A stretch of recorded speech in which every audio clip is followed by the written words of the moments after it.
So this is the iPhone X, originally released in November 2017. This was by far one of the most controversial iPhone releases yet, and it's also almost 2 years old. So, is it worth it in 2019?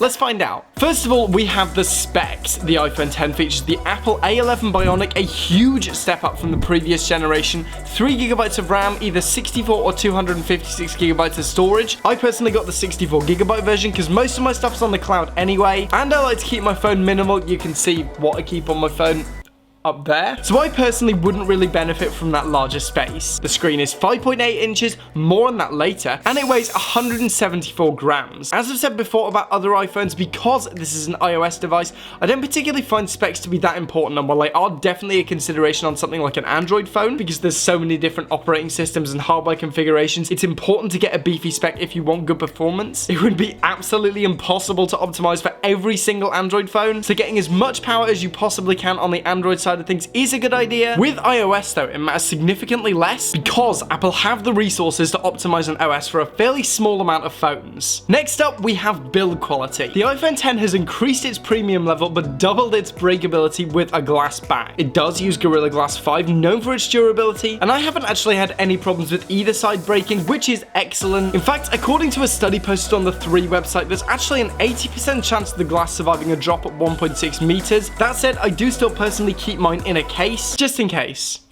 Wow. Everything else has that special Apple premium shine to it with the now steel sides opposed to aluminium for some added weight and a really nice feel. What's more, the cameras are still using the pure sapphire technology, and despite the controversy, it still works like a charm. And my camera has remained completely scratch-free, which is absolutely huge for me because I love to take photos with this thing. Unfortunately, while the camera stayed scratch-free, I can't say the same about the back of the phone. At the bottom, I have noticed there are a few scratches. Now, I'm personally okay with this because I almost always keep a case on my phone anyway, but if you're part of Team No Case, then this should be something to be aware of. The iPhone X also features the ever-true IP67 waterproofing, and while it's not something to rely on, it's a nice failsafe, so if you accidentally drop your phone in some water, it's not going to be broken. Overall, the build quality of this phone is still pretty good despite being covered in glass. That said, I would still recommend a case. I've been loving this one recently. Mouse makes some amazing cases. This isn't sponsored, by the way. It's just real bamboo. Amazing. Next, we have one of the standout points of this phone, at least for me, which is the screen. In short, it's pretty damn gorgeous. It features a resolution of 2436 by 1125 with a PPI of 458, and with the screen brightness of 726 nits, it's nice and bright. The iPhone X also has an OLED panel. The main difference between this and a traditional LED screen is that OLED pixels are self-illuminated, so you get more contrast, richer blacks, and all in all, it looks awesome. Another great feature of the screen would have to be the True Tone, which is almost like auto white balance if you're into photography. It will adjust the whites based on your environment, and this is another one of these features that I personally didn't think I was going to use at first, but now I don't really think I could go back after using it. It's a really, really nice feature. Overall, the screen is nice and bright, sharp, color accurate, and has remained scratch-free, and is one of the nicest screens I've ever seen on a phone. Next, we have what's usually a strong point on any iPhone. I've always praised Apple for their intuitive, easy button placement, and while this is mostly the case here, and they all feel as tactile as ever, some of these combinations that we now have to do thanks to the lack of the home button feel downright janky. For example, to lock your phone, click this button on the right, just like before, but nowadays, if you hold this button, instead of it asking if you want to turn your phone off, it opens up Siri. Why? To turn your phone off, you now have to press the volume down and the lock button. And to take a screenshot, you have to do the same, but with the volume up. Opening Apple Pay as a double tap on the side, it just seems messy. Now, I get that the lack of the home button may have caused some problems in this department, and for the most part, the combinations are absolutely fine, but why hold for Siri? I mean, I'm used to it, but the mute button is still here then, which was always one of my favorite features on any iPhone because it means you can easily mute your phone most of the time without even taking your phone out your pocket because it's so tactile. And that again goes for any of these buttons. It's always clear when you press the button, and I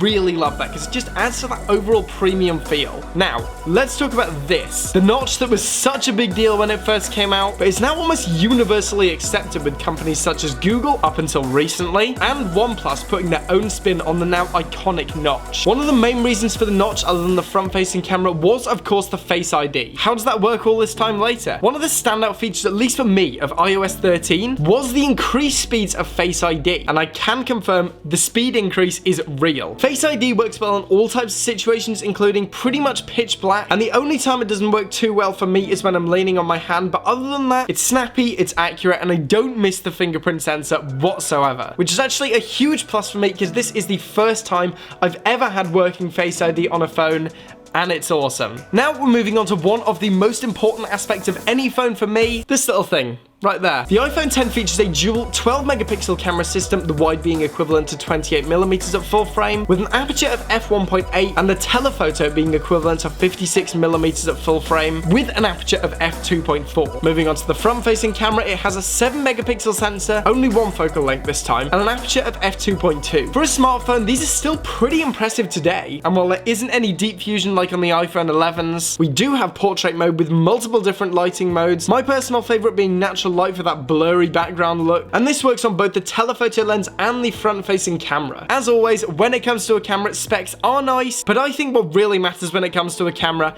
is the performance. So I've been trying to switch to my phone as my primary form of casual snapping for a while now, and I think with the iPhone 10, it's finally doable. The photo quality is really good, provided you set it to JPEG in the settings. You can easily grade the photos in something like Lightroom Mobile, and you have a fair amount of leeway if that's something that's important to you. Obviously, it's not like editing RAW, but it's still pretty great. I found myself using the telephoto a lot more than I expected, not only for portrait mode, but just for that little bit of extra reach and now lossless quality. Portrait mode works great too. It's one of the more realistic fake background blurs I've seen on a phone, and I like it not only for taking portraits, but also for just getting that little bit of extra background blur. Sometimes it doesn't work too well, especially on the front-facing camera or at too close a distance, but use it within its limits and it'll look great. Speaking of the front-facing camera, it's pretty good. I'd be lying if I said it was massively different from the iPhone 7. As I said before, we're still working with 7 megapixels, but if we're using it for what it's intended, which is either snapping selfies or FaceTime, then it works fine. Just don't try to heavily grade these. They will fall apart very fast. Colors look great on both, if a little more rich on the main camera, and the same goes for dynamic range. Overall, the iPhone 10 is pretty damn capable at taking some nice photos, and I have at this point, as I said before, replaced every single point and shoot camera I had before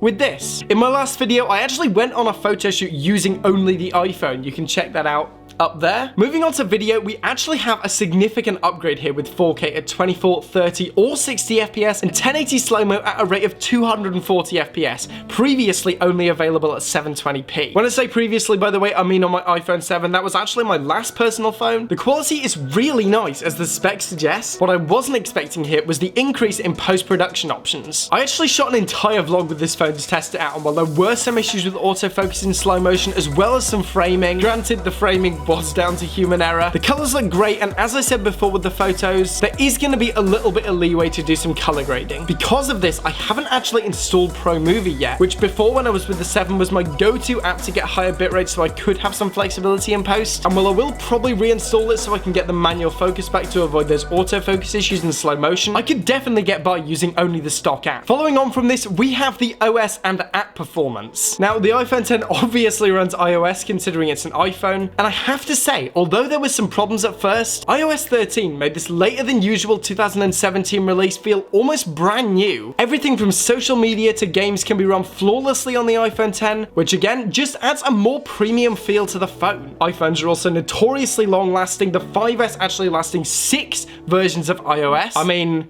that's kinda crazy. On the iPhone 10, we can expect to see anywhere between 5 and 6 generations, with iOS 13 being the 3rd. So this thing ain't going anywhere anytime soon. Wow, I could have said that in a more simple way. Going back to a hardware feature, we have the speakers. The stereo mode that was a little inconsistent on the iPhone 7 now feels mature, the levels sound consistent, and the stereo effect works great. It's still not a replacement for a good pair of headphones, and the bass isn't particularly loud, but the stereo effect makes them sound rich for the size, they're pretty sharp, and for some casual listening, they work fine. Next, we have battery life, which is oddly excellent in my experience. Granted, a 2760 mAh battery in 2019 isn't that large, especially considering what Apple are offering with the 11 Pro Max. Hell, Android have been offering huge batteries for years. And while a lot of people have complained about poor battery life on the iPhone 10, it always seems to be able to get me through my day with ease. My average screen time on my phone is around 3 hours a day, but one day when I was ill, I used this thing for 8 hours without needing to charge it. I found that with normal use, the iPhone 10 can easily last me a full day, or at least for the 6 to 8 hours that I'm away from a charger. In the description, there will also be an article from Max Parker of Trusted Reviews, and he's come to a very similar conclusion. Overall, I genuinely believe that this is one of the best value smartphones on the market today, and while it's not the cheapest available, you can get a phone that feels like a flagship of today for the price of a flagship of yesterday. I also personally like the 10 because it sticks to that original Apple legacy. Build one phone and have it be the only phone you ever need, which is certainly what Apple did in the case of the iPhone 10. I can absolutely recommend this phone to someone who wants to get one of Apple's newer iPhones, but doesn't want to spend a lot, and in general, you get a crazy amount of bang for your buck. Alright guys, so thank you for watching. Remember to like the video if you want to see more content like this, and smash that subscribe button. I'm done for now, and I will see you guys in the next one.